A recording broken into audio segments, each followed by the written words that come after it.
Recovery is possible. Recovery is possible. Recovery is possible. Recovery is possible. Recovery is possible. Recovery dialogues and sober stories.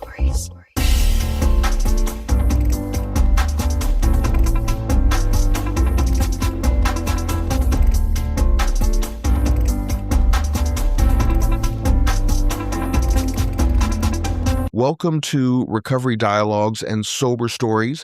I'm Antonio Mata, and in honor of Mental Health Awareness Month, I'm sharing something deeply personal, an audio adaptation of my poem, Anatomy of Sadness, written when I was just 13.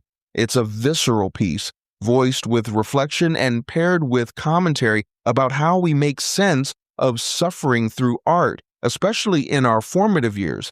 If you're more of a visual thinker, a dynamic digital version of this story with animated text, music, and visuals is now live on my YouTube channel at r.antoniomata.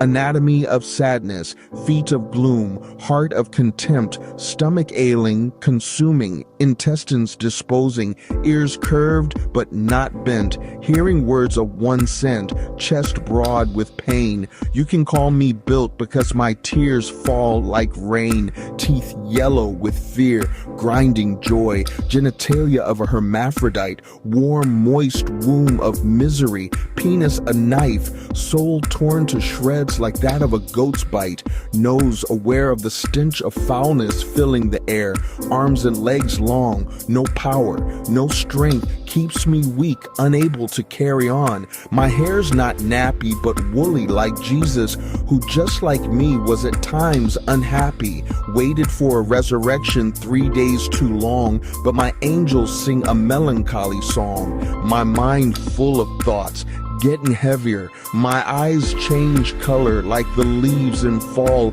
and glow like a cat's when night falls.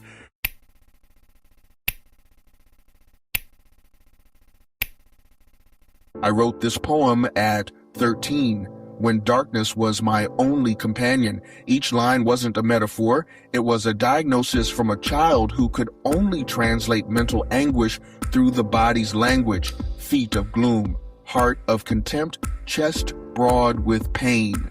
Depression colonized every organ, every limb.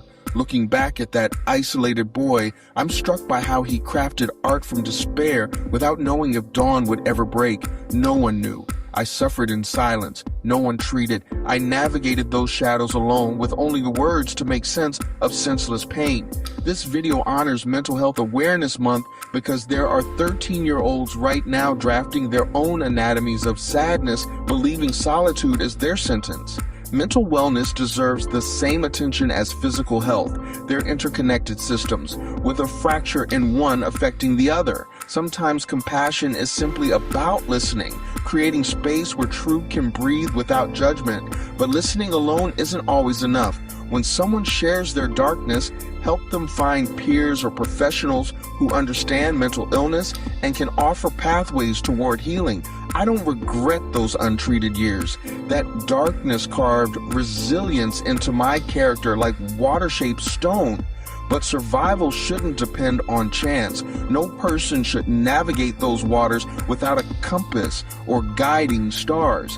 Anatomy of Sadness is one of over 24 poems in my novel, Love is in the Eye of the Beholder, which charts a woman's journey through clinical depression and therapy. The collection doesn't flinch from darkness, but refuses to surrender to it. These aren't just verses, they're survival mechanisms transformed into art. If you recognize yourself in these words, if your anatomy feels mapped with similar territories of pain, you don't have to wait for the storm to pass. Reach out. Support exists. Treatment works. A single conversation could save your life. Pick up Love is in the Eye of the Beholder wherever books are sold. Sometimes finding your story reflected in another's journey becomes the first step toward reclaiming your own. Stay tuned because more content is coming, and always remember that Recovery is possible. Recovery is possible. Recovery is possible. Recovery is possible. Recovery is possible. Recovery dialogues and sober stories.